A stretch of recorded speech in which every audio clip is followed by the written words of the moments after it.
soft one located under Theo's desk. Each afternoon, in anticipation of his best friend returning from school, Judge went to Theo's office and waited. Theo rubbed his head, chatted with him for a moment, then the two of them went to say hello. Vince, the paralegal, had left for the day, and his door was closed.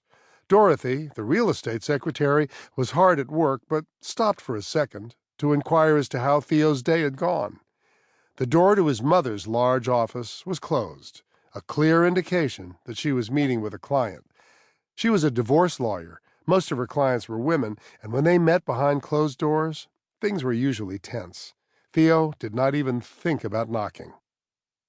He had no plans to be a divorce lawyer. At the age of 13, he had already decided that he would become either a great courtroom lawyer, the best in the state with big, important trials, or a great judge who presided over those trials and was known for his wisdom and fairness. Most of his friends were dreaming of careers as professional athletes or computer geniuses or brain surgeons or perhaps even a rock star or two. But not Theo. He loved the law and longed for the day when he was a fully grown man with dark suits and a fine leather briefcase. However, according to his parents, he must first finish the 8th grade, then suffer through high school, college, and law school. At least 12 more years of education awaited him, and he was not looking forward to the ordeal. At times, he was already tired. The front room of Boone & Boone was ruled by Elsa Miller, the firm's longtime receptionist/secretary/paralegal/advisor/referee, and occasionally, in the past, Theo's babysitter. Elsa did it all, and she did it with an enthusiasm that Theo often found tiresome.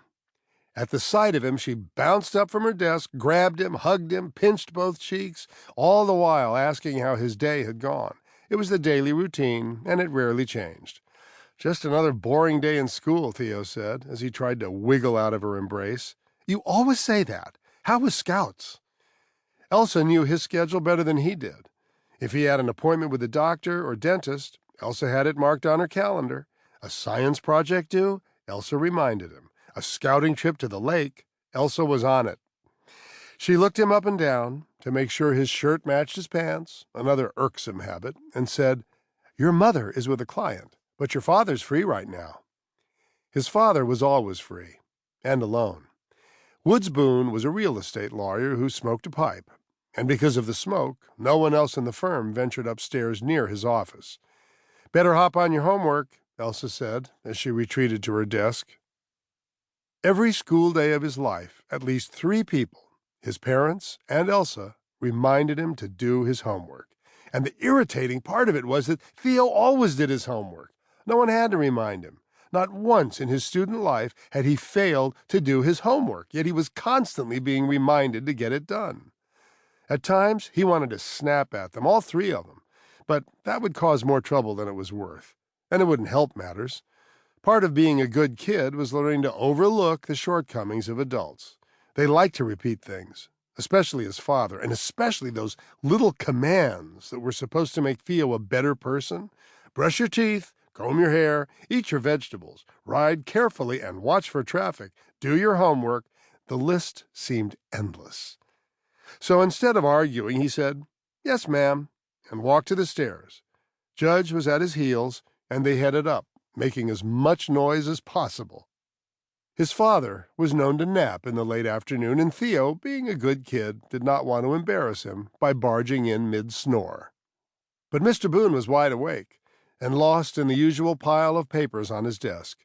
A thick, rich aroma of pipe smoke hung in the air, which Theo had never found to be unpleasant. "Well, hello, Theo," his father said, looking up as if surprised. The same greeting virtually every afternoon. "Hey, Pop," Theo said, as he fell into a soft leather chair across the desk. "Are you busy?" "Busy?" Mr. Boone repeated, as he waved his arms at the mountain of paperwork, as if he had far too many clients. "Never too busy for you. How was school?" "Boring, as always, but Scouts was fun. We're headed to the lake in 2 weeks." "I know. The major invited me to tag along, but not this time." They'd had this conversation at least 3 times already. "Dad, I'm worried about something." "Let's hear